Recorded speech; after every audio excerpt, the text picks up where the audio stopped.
Sixers game was canceled last night. It was a wild situation. So, real quick, I'm watching the football, right? And I get a text message from Tom McGinnis, going to call you. And I'm like, okay. And he calls me. Hello? Hi, Mike. This is Tom McGinnis. Hi, Tom. Mike, the game's postponed tonight. I was like, huh? The game's postponed tonight down in Oklahoma. And I'm thinking to myself, I'm so off the grid. I'm watching football. I'm not on Twitter. I'm just like into the football game. I didn't even know there was a basketball game about to start or when it was happening, nothing like that. So I'm like, what do you mean? He's like, the Sixers game. I was like, oh, right. So he was telling me that, they weren't going to have the game for us to air. So I was like, oh, man, we got to, move. So they didn't play. Yeah, I know. I was a little disappointed. I wanted to see how Ben Simmons would respond from the night prior. So I was a little disappointed he didn't get to run out there and play a bit. All right, well, let's get into what happened, what's next, what do we know, and, of course, Inside the Sixers with Paul Hudrick from 97.3 ESPN.com. He joins us now. Don't forget to check out his podcast, Coming In for a Landing, and he joins us, of course, on Inside the Sixers. What's up, Paul? Mike, how are you, man? Okay, I'm good. Well, let's see where we are now. So I think you confirmed this last night, but if you can confirm with our listeners, the game was postponed last night, but it did not have anything to do with the Sixers being or having players with COVID, correct?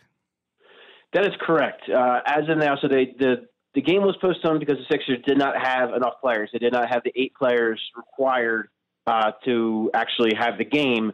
I'm told through a team source that there are, at this time, no new positive cases for the Sixers. All of this is related to contact tracing due to a recent opponent, is what I was told. And if you want to, it's pretty easy to connect the dots that Adrian Wojnarowski last night also tweeted out that Jonas Valanciunas from the Grizzlies is in the health and safety protocol, so it doesn't take too much of a leap to see where that is all connected. Valanciunas played 20 minutes against the Sixers on Saturday night. Sunday, he's in the protocol. So it appears that the Sixers were in contact tracing and are still figuring some things out. I know they were in Oklahoma City overnight. They were supposed to travel, obviously did not, but they are on their way home. The last I heard, they are on their way home. Still no positive tests as of yet. So all good signs pointing to Wednesday. Obviously, things can still happen, and still a lot of moving parts. Still a lot of guys are going to have to get tested and figure some things out. But as of now, that's where we stand. Right. So the game was postponed last night based on the contact tracing, not somebody actually having COVID. Correct. That is correct.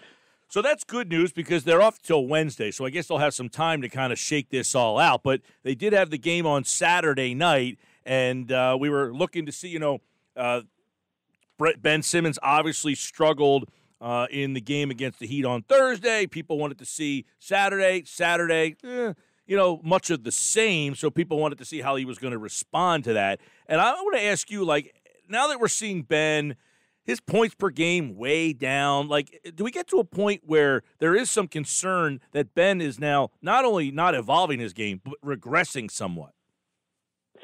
I think there's concern. Listen, he's not giving you what you need. I mean, quite frankly, he really has. He struggled so far to start the season offensively. There's no two ways about it. Listen, I don't want to make excuses for the guy. He needs to be better. But there are factors, first of all, what we're just talking about, the season has been a mess between the COVID test and everything. It's just been a disaster. Factor in, new coach, new system, truncated off season, especially for Ben coming off knee surgery. Already had that knee swell up on him. So there are mitigating factors. It isn't just a black and white situation. There is a lot of gray area. Concern, Mike, yes. There is to me at least, there has to be a level of concern, especially with the turnovers. That first half against Memphis was brutal with, again, him just doing more of that, where he picks up his dribble and then turns blindly with nowhere to go with the basketball, and it often leads to a turnover. I noticed in the second half, I don't believe he did it once.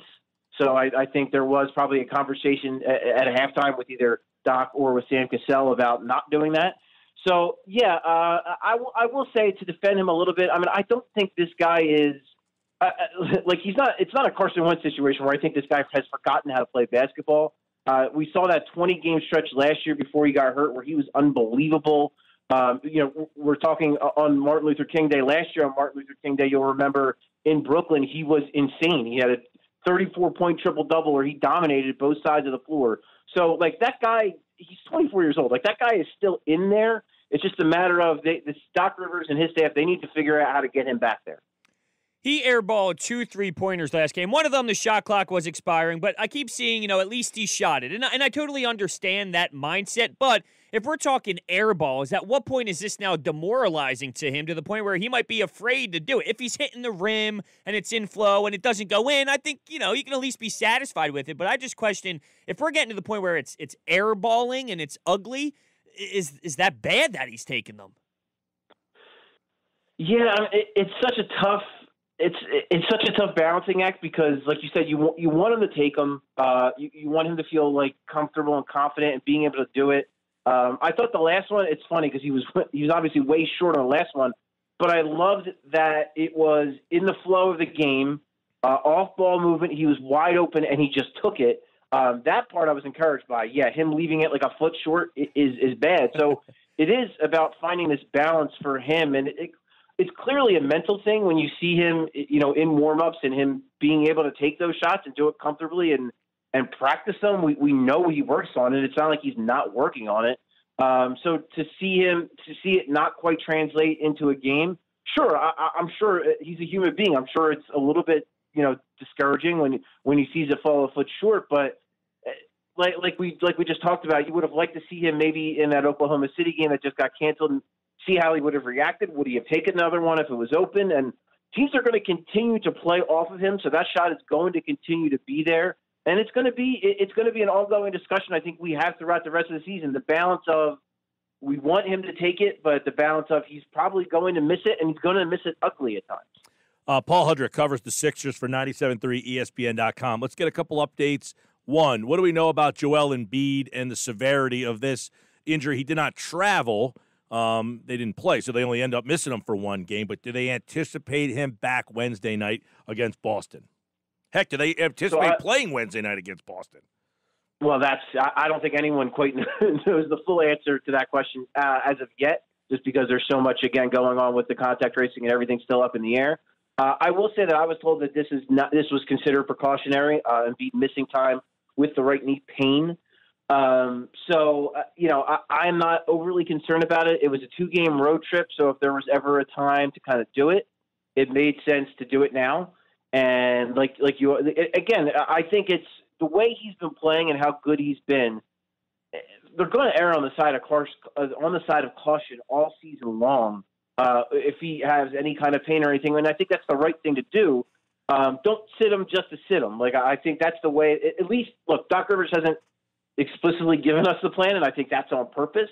But it seems like they're not going to rest him just to rest him, even if it's a back-to-back. They're going to rest him if it's, hey, you know what, his knee's in a little bit of pain, so let's just take precaution. Let's just let him sit out. Hey, his back's a little tight. Okay, let's just not even play him. Let's just let him sit, and let's just let him rehab and figure it out from there. So from what I'm told, this is precautionary. It's no reason to really be alarmed. As for his status of Wednesday, we weren't really told. We told we would get an update ahead of the game, so we'll see what happens there. But yeah, overall, I would say it's no reason to be concerned, and that these are things you can expect with Joel Embiid going forward when he does have those aching, pains or whatever. They're going to definitely err on the side of caution. I do want to go back to that game against Memphis real quick and ask you a question about late game situation. So Doc Rivers went with a dribble handoff between Dwight Howard and Tobias Harris down the stretch, and Tobias stepped out of bounds. Did he not? Did he? Shake Milton had 28 points. I just want to get your thoughts on, do you think he went to the right guy? Do you think he drew up the right play? Because it ultimately did not end up successful. Right. So I would say I didn't hate the call because Tobias Harris did warm up a little bit there in the fourth quarter, and he has hit some big shots for them in the past. So, I didn't necessarily hate it. Would I have preferred Shake Milton in that situation? For me, yes, I would have. Because I think what Shake Milton, not only as you alluded to, he scored 28 points. He was terrific. He really was the only reason they were in that game. He kind of put the offense on his back in the fourth quarter. So from that standpoint alone, yeah, maybe I would have liked to see Shake with the ball, but also because he is a ball handler, and because I trust his decision-making a little bit more to find someone, if it's not him getting his own look, him finding a shooter on the outside. So from that perspective, yeah, maybe I would have liked to see Shake Milton more. I also do think you did see Shake Milton kind of maybe run out of gas towards the end of that game, and they were doubling him pretty hard as he got hot. So that could be part of Doc Rivers' thinking. So I would say I'm not going to kill Doc Rivers for going to Tobias Harris, but for me, yeah, I would have liked to see the ball in Shake Milton's hand. Let me ask you about Shake and his role and what he is. I mean, we're talking about we need to maybe alter our expectations for Ben Simmons. Are we altering our expectations of who Shake Milton is? I mean, because if you're saying, I'm not saying, ripping you for this at all, but if we're suggesting that Milton is the guy that should take the big shot in a game, number one, is your team good enough if Shake Milton is your best offensive weapon? Maybe he is. I don't know. But I guess the question is, has he evolved into a way better player than maybe even we thought he was, even if we thought he was already a good player?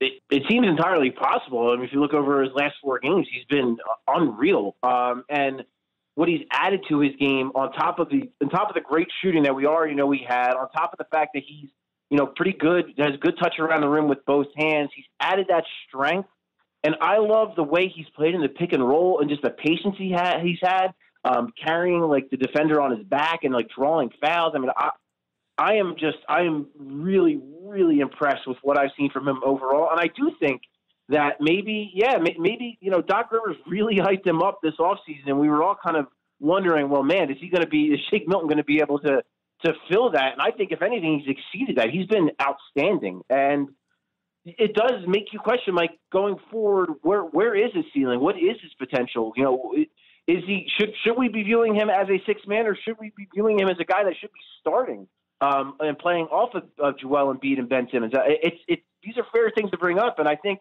that's why 14 games in, I think it's so tough to draw conclusions on things, because things like this happen. A Shake Milton comes out of nowhere and becomes this kind of scorer. Tyrese Maxey as a rookie is showing what he can do. So I think that's why we need to kind of save some of our judgments and some of the starking declarations we're all kind of coming to 14 games into this thing.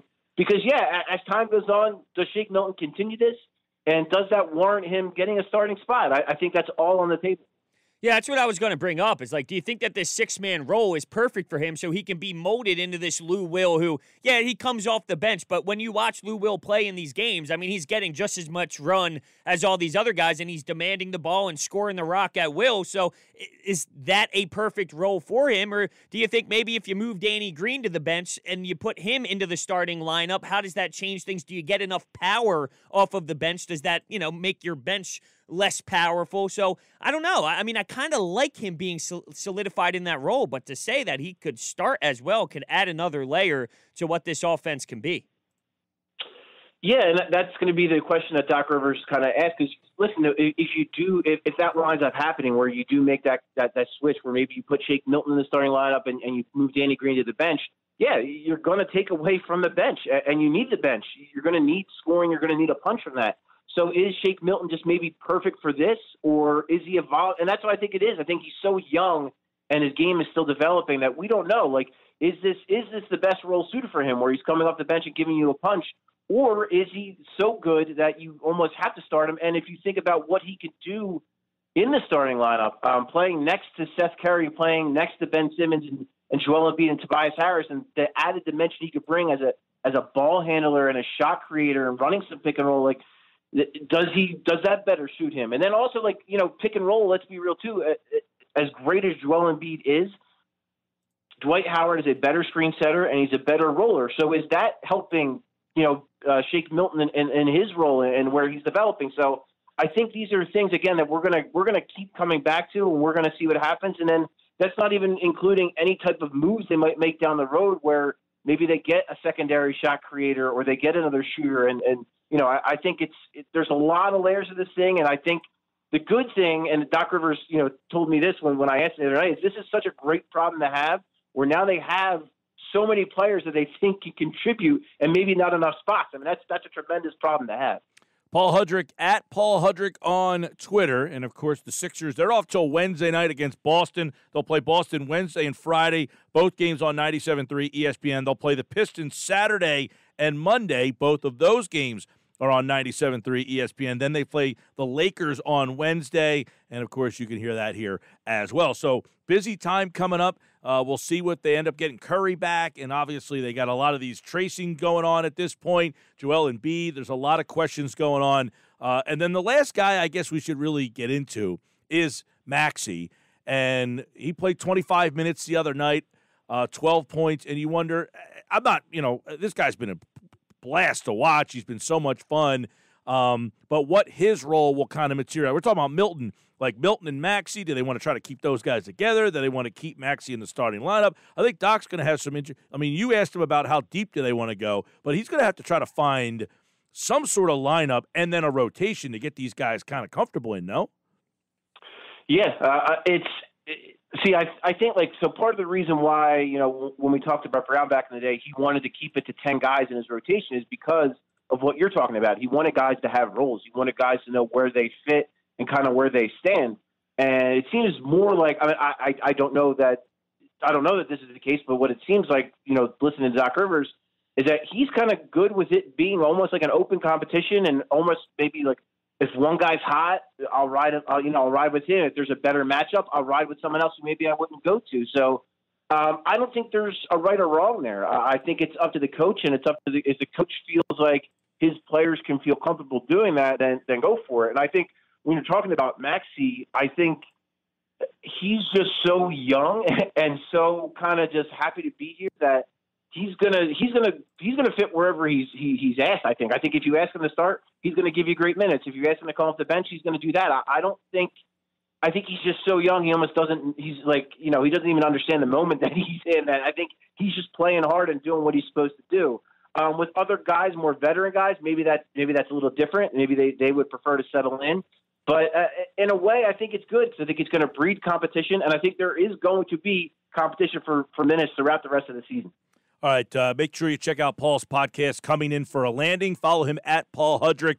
And, of course, the Sixers, Inside the Sixers, will be back again tomorrow as they get ready to take on Boston, and you can hear that here on 97.3. Paul, we'll talk to you soon, pal.